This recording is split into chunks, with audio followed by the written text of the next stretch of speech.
Well, friends, kind of cold out today in the 30s, and thought I'd kind of go walk around up through here and check out the creeks and take a look and see how much fur bearer sign I see. Usually I try to trap around February or so. So anyway, got a little bit cold, so thought I'd go ahead and make up some coffee here and just warm up a little bit.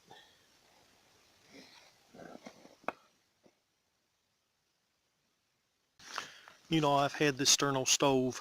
I believe I talked about it earlier, but I've had this, man, probably since I was in my early teens. My dad gave it to me, and just an old time one. It's got a little front door on it, and you know, I usually take it with me when I cook in my canoe or whatever, but anyway, it does a good job. I can usually get about probably about 4 to 6 meals heated up out of it, or you know, some coffee or whatever, and it'll bring that to boil here pretty soon, and we'll just add it to it. But ain't too bad to carry around with you. But you know, here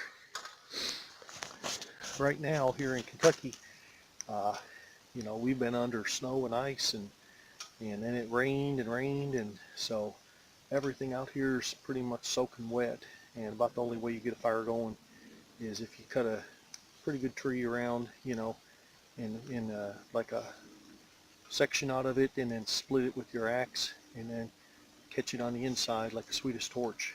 But you know, I'm just out here to scout up and down the creeks and to see what kind of fur bearing sign I see, so I ain't into all that today. But anyway, this coffee's going to be awful good. Stick with me. Well, the coffee's steaming, and it's only been going about 2 minutes, so doing good. Well, I thought while we're waiting on that to get hot, I would show you my gun that I use. And I've had this gun for quite a while, but you know, it's been a real good one. It's a Chiappa Double Badger, and this is the one that folds in half, and anyway, it'll fit right in your backpack if you want to store it that way.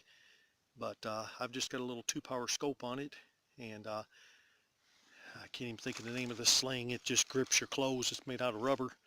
I hate it when the sling slides off my shoulder. But the front trigger is a 410, and the back one's a 22, and I think they make this in a 20 gauge too, and all sorts of configurations. But you know, for all I use it for, this is my squirrel gun. If they're going 100 miles an hour, then I use the 410 and nail them like you're shooting a rabbit. But if they're up in a tree, you know, 50, 60 yards away, then I go with my scope, and you know, it does a good job. It's put a lot of food on the table, but you know, it's a nice little gun. So that's the gun I use all the time out here for squirrel hunting, and it's always treated me pretty good. But anyway, in the comments of the video, your favorite squirrel gun, if you want to show me what you shoot, then I'd love to see it. So you know, always up for seeing what folks who watch my videos are doing. So let's get back to the coffee here.